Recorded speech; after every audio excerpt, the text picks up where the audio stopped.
आप सबका यहाँ बहुत बहुत स्वागत। पिछले स... पिछले साल हमारी भारत जोड़ो यात्रा थी। कन्याकुमारी से हम कश्मीर चले और काफ़ी इम्पैक्टफुल ऐतिहासिक यात्रा रही। उसके बाद काफ़ी लोगों ने हमें कहा कि कन्याकुमारी से कश्मीर अगर यात्रा की है तो वेस्ट से ईस्ट या ईस्ट से वेस्ट भी होनी चाहिए, और काफ़ी सजेशंस आए। तो एंड में कांग्रेस पार्टी ने डिसीजन लिया कि हमें ईस्ट से वेस्ट यात्रा करनी चाहिए। ये यात्रा न्याय यात्रा है, भारत जोड़ो न्याय यात्रा। इसका लक्ष्य सामाजिक न्याय, आर्थिक न्याय, राजनीतिक न्याय का है, मुद्दे उठाने का है। मणिपुर में हमने ये यात्रा शुरू की। इसके पीछे सोच थी क्योंकि मणिपुर के साथ बहुत भारी अन्याय हुआ है।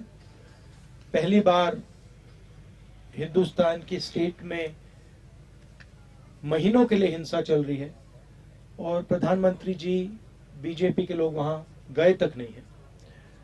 मणिपुर के बाद हम नागालैंड से निकले। यहां भी एक कमिटमेंट किया गया था, प्रधानमंत्री ने नागालैंड के लोगों से कमिटमेंट किया था।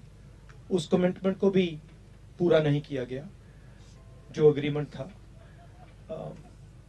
तो ये यात्रा महाराष्ट्र तक जाएगी। एक इशू है, मैं चाहता था कि पैदल यात्रा हो, मगर वो थोड़ा ज्यादा लंबा हो जाता, टाइम नहीं था। तो ये हाइब्रिड यात्रा है, मगर हमारी कोशिश रहेगी कि ज्यादा से ज्यादा टाइम हम जहां भी पैदल चल सकें हम पैदल चलें। आपके अब सवाल हो या अंग्रेजी में बोल दो? Should I say it in English? Last year we did a Bharat Jodo yatra from Kanyakumari to Kashmir, which was a very impactful, successful yatra. It helped bring the people of India together, and it transformed the political narrative and placed a alternative narrative to the divisive narrative of the BJP. We've decided to do a similar yatra from east to west. We decided to start in Manipur because of the tragedy that has taken place there. The loss of life, loss of property, violence, and of course the fact that the Prime Minister has not even cared to visit the state, which I think is a sad and shameful affair.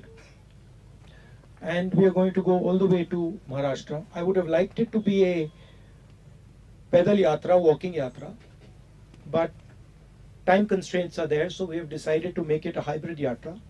It will be our attempt to walk as much as possible. There are some places where walking is difficult and there are other issues. But the idea behind the Nyaya Yatra is to fight for justice, to raise the issue of justice, social, political and economic justice. And each state has its own characteristics, so to raise state-specific issues.